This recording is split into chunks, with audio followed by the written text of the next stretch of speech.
Mary Coggins' work says a lot about her life. So this is my mother's, a lot of her history in this quilt. Coggins is a quilter by trade.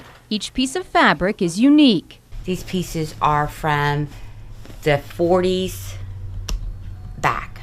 But she can make them all fit together like they were meant to be. If we don't come up here on a day, are we going to Granny's? Are we going to Granny's? Coggins' daughter, Melinda, and her children come to stay with her every day. Isabella is 3. Why is this working? She is part of the young generation of NAS babies. That stands for neonatal abstinence syndrome, which means when she was born, she was dependent on drugs because her birth mother did drugs while pregnant. Melinda adopted her. No child should have to go through that. You know, when you're an adult and you make a decision, the effects are on you. It just breaks my heart that so many people make these decisions and these children suffer.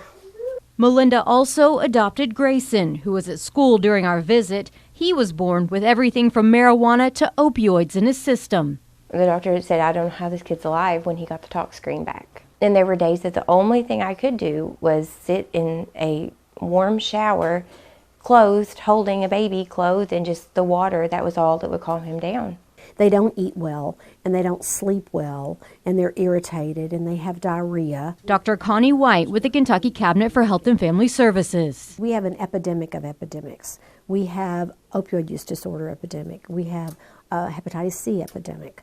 We have an NAS epidemic. But Dr. White says there is some good news. For Kentucky residents only, there appears to be a slight drop in babies born dependent on drugs. In 2017, there were 1,234 NAS babies, and last year it dropped a little to 1,114. So it hasn't dropped off the map. Okay, but so what does that mean to you? That tells me that there's a trend, that these moms are getting more treatment possibly.